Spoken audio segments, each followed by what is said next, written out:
Hey folks, welcome back to Canada's Boxing Channel. I hope everyone's doing well. So, I guess it was last week before maybe, I did my top 10 all-time heavyweights, and I split it into 3 separate videos. And I thought, as a good mental exercise, I should do the same thing for each of the weight divisions. And I don't mean the 18 or 19 that we have now. I mean the original weight divisions. Heavens knows nobody wants to see a video of mine talking about the best bridger weight of all time. Surely not. And so I thought I would actually speak about not my favorite division, because my favorite division is the heavyweight division, but the division that contains my favorite fighters of all time. And that is the much esteemed middleweight division. And so, without further ado, let's get into my top 10 middleweights of all time. Quick word on metrics. The metrics you decide upon will dictate the outcome you get. So my metrics focus on championships won, quality of opposition, biggest fights, very similar to the way I approached the analysis of the heavyweight division. So if you think that your favorite fighter would have beaten any one of these fighters, or should be on the list, or would have thrashed the top guy in this list, well, if you believe he would have thrashed the top guy in this list, you're probably not much of a fan. But anyhow, I'm just kidding, everyone's entitled to an opinion. But no, if you want to wonder why your favorite fighter isn't on the list, it's because of the metrics I use. You come up with your own list, and absolutely put your own list in the comments section. I don't expect this list to meet with universal acceptance. I would expect that the top 1 or 2 probably are pretty universal, but some of the others you might well argue about. And you might say, well, that guy shouldn't be on your list, and my guy should be. Like I say, it all depends upon metrics. Some of my favorite middleweights are not on this list because, as I was working through, they didn't score enough points. And them's the breaks, right? You pick your metrics, then you get your results. It's not a fantasy fight league. It doesn't mean that number 10 couldn't beat number 1, or number 2 would have always beaten number 9. It doesn't work like that. One of the good things about middleweights is that we have a constant weight. So unlike in the heavyweights where you'd have, 206-pound Joe Louis, and now you've got fighters who are commonly 260 or 270 or 280, the middleweights, the limit is the limit. So really you're talking about now fitness, technique, speed, etc. So, number 10. Charlie Burley. And if you haven't heard of any of these fighters, please consider this the view from 50,000 feet. Go and read up on them, look at videos, etc. Anyway, Charlie Burley was one of the most avoided fighters in boxing history. He competed in the 1930s and 40s. He never got a world title shot, despite beating many top contenders. He fought in multiple weight classes. He was known for his slick boxing skills, counterpunching ability, and defensive mastery, according to my notes that I've scribbled out here, because I can't keep all this in my head. He fought and beat many of the great fighters. He fought and beat people like Archie Moore, for example. But champions like Sugar Ray Robinson and Billy Conn never gave him a shot.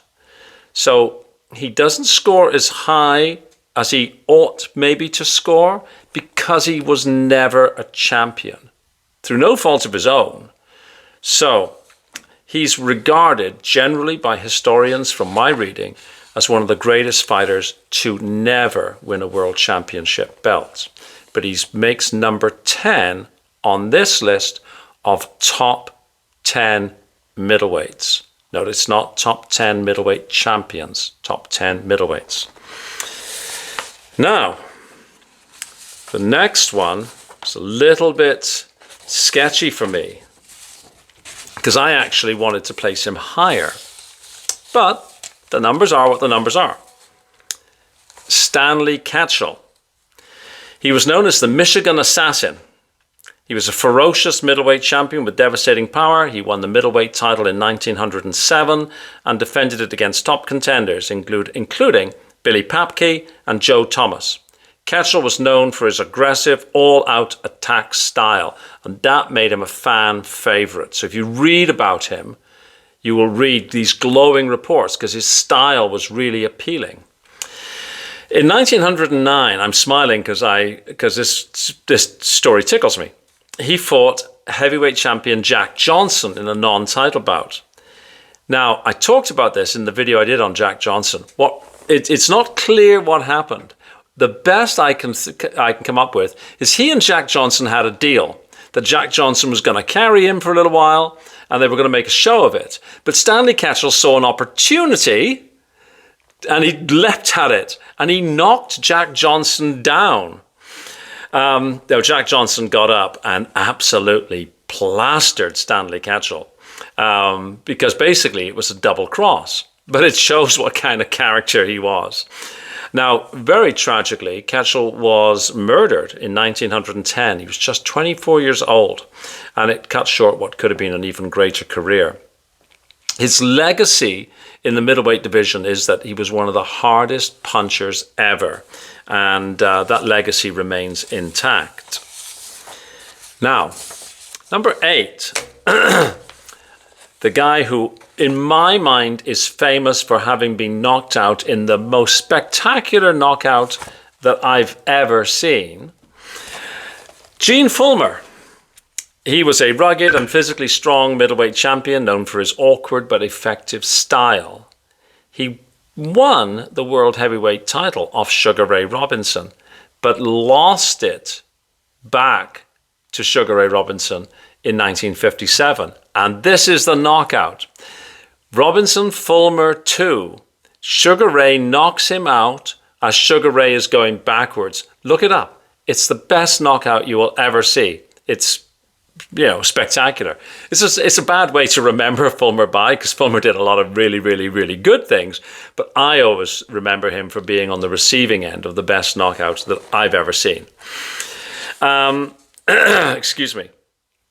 He regained his title and defended it against top contenders, including Carmen Basilio and Benny Parrett. His relentless pressure and toughness made him one of the hardest fighters to beat. He retired with a record of 55-6-3, and he was inducted into the Hall of Fame for his contributions to the sport. So, number 7, Mickey Walker. He's a 2-weight world champion. He won titles at welterweight and middleweight, turned pro in the early 1920s, captured the welterweight title in 22 before moving up to the middleweight division, where he won the championship in 1926. He fought much bigger opponents, including heavyweights like Jack Sharkey and Max Schmeling, if you can believe it. He had an aggressive, brawling style and a willingness to fight anyone, and that earned him a reputation as one of the toughest fighters of his era. He retired in 1935. His record was 94-19-4. One of the things that I put in as my metrics is the number of fights you've had. So this generally will weight the average more for old fighters as opposed to modern day fighters. The other thing is I don't generally include a fighter whose career is not yet done. So if you're waiting for Hamza Shiraz to be number 3 or 4, you're going to be out of luck. And you may as well stop watching now. Let's see. Number 6. Jake LaMotta, the Bronx Bull.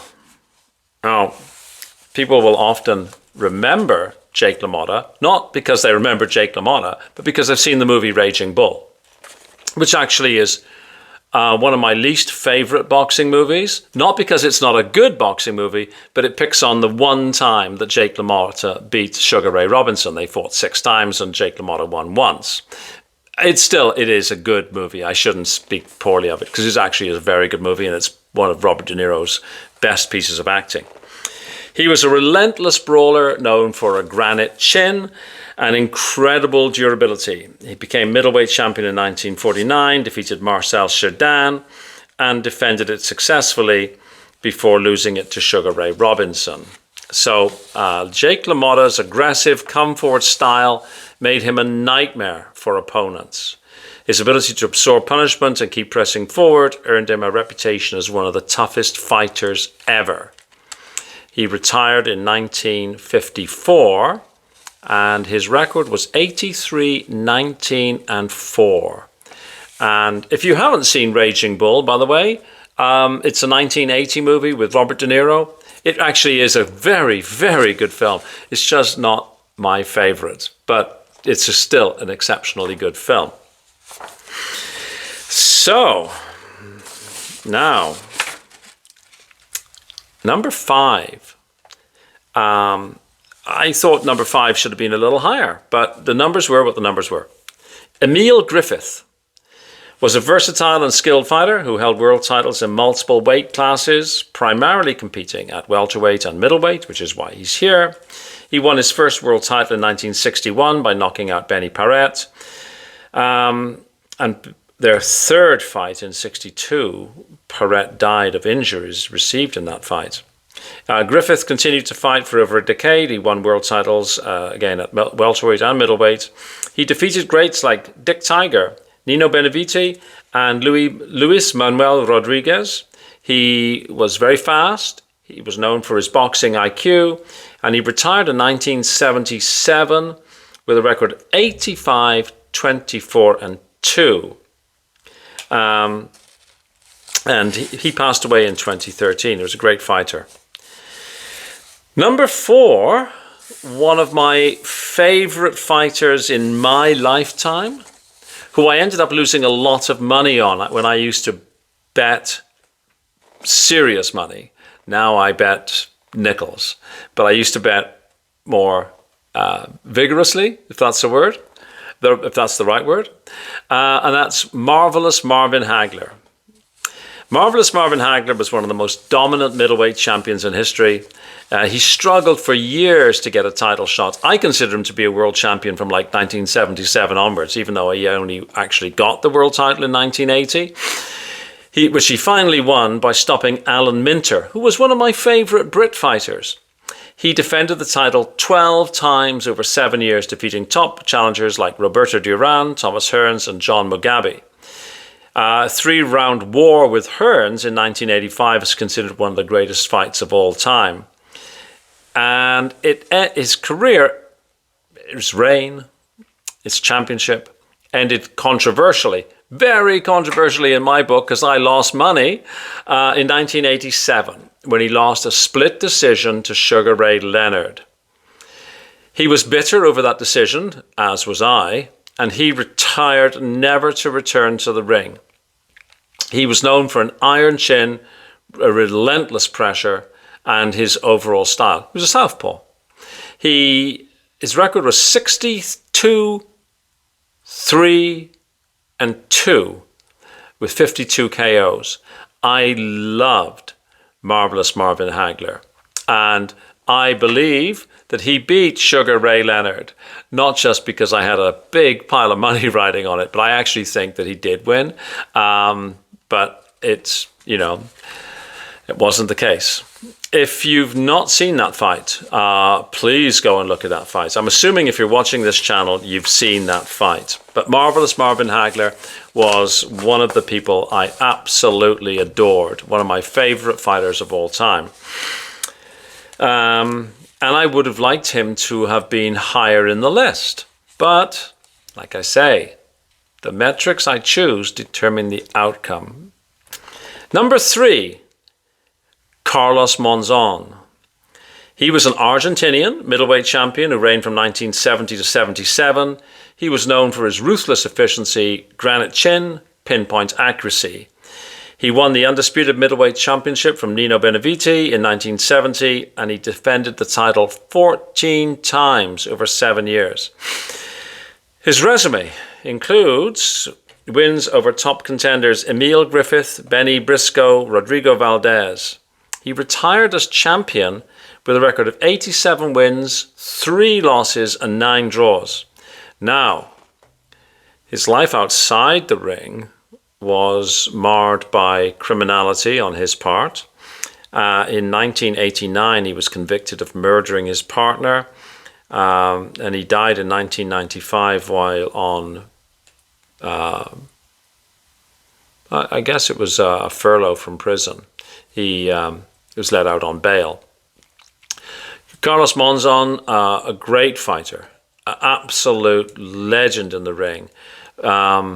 Very troubled personal life. Of course, he committed murder, but he also committed assault on pretty much everybody that was close to him in his life. Very troubled individual. But I'm not judging people on their out of the ring behavior. I'm judging people on their boxing, right? So Carlos Monzon, number 3 in my book, as the 3rd best middleweight fighter of all time. Number 2, who could be number 1? Harry Greb, the Pittsburgh Windmill. I did a video on Harry Greb back a couple of months ago. I mean, his 1919 year, 45-0. That's a career in 1 year. He was one of the most relentless and aggressive fighters in boxing history. He turned pro in 1913 and fought in an era of very tough competition. He compiled an astonishing record of at least 261 fights, including wins over future champions and Hall of Famers. He captured the world middleweight title in 1923 by defeating Johnny Wilson and held it until 1926. He fought nearly half his career wearing blind, a condition he kept secret. He beat Gene Tunney in 1922. That was Gene Tunney's only professional loss. Gene Tunney, the Fighting Marine, the world heavyweight champion, Gene Tunney. His non-stop punching style overwhelmed opponents, and his durability was legendary.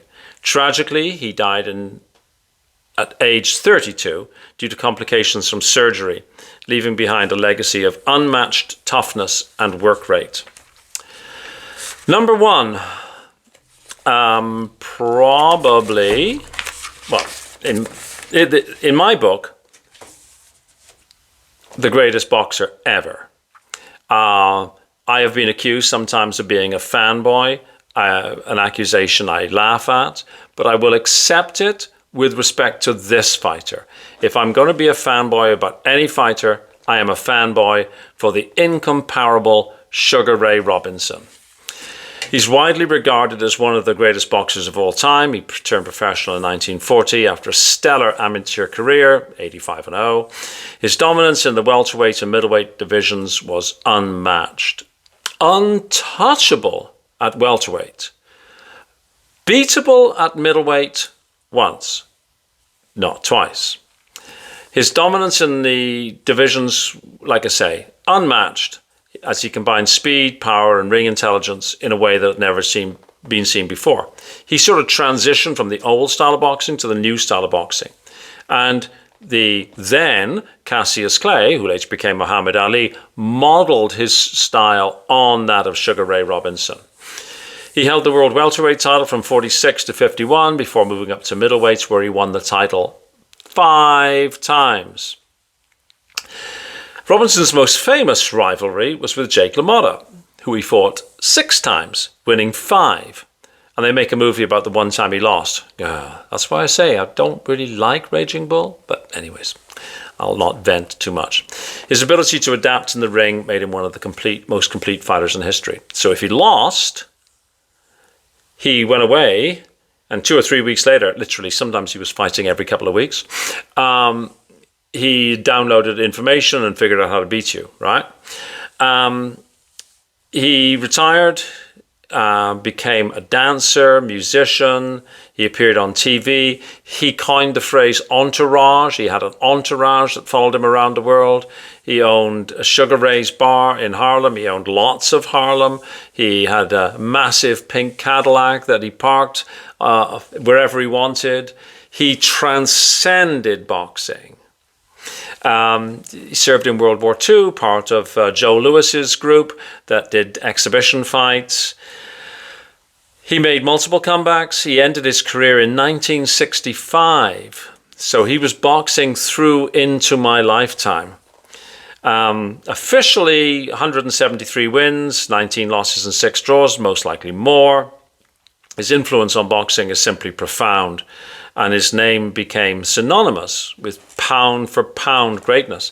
They coined the term pound for pound to speak about Sugar Ray Robinson. I was having a conversation with one of the boys from the Porky's Corner Commission the other day who was a big Marvin Hagler fan. And I said, it's all about resumes. And I typed out, just from memory, who Sugar Ray Robinson had fought. I'm just going to go through them. Bob, this is not a complete list. So this is just names on Sugar Ray's record. Bobo Olson, Carmel Basilio, Gene Fullmer, Rocky Grisano, Kid Gallivan, Henry Armstrong, Jake LaMotta, Randolph Turping, Georgie Abrams, Fitzy Zivic. Those names could be here. Like I could have said, you know what, 1, 2, 3, 4, 5, 6, 7, 8, 9, 10. We'll pick those 10 and say that's the 10 best in the world. They are all people that Sugar Ray Robinson beat. So for me, Sugar Ray Robinson is the absolute top. There's legends, and then there's the peak, and at the peak is Sugar Ray Robinson. Hopefully you've enjoyed this list. Feel free to comment. I'm hopeful you will. Feel free to write your own list. And if you don't want to write your list and publish it, go through it as an exercise to challenge your own beliefs, come up with your own metrics, make your own list of who you think is the top 10. It's a really worthwhile exercise. Hopefully you've enjoyed this. If you have, please hit the like. YouTube apparently counts the little likes, you know, the little thumbs up. Please comment, which I really enjoy reading the comments. And please subscribe. So maybe we can get this channel to the 1,000 subscribers level, which would be wonderful. That would be, I don't know exactly what happens, but I'm told it's wonderful and magical things. Okay, thank you so much for watching. I'll see you on the next video. Have a fabulous day.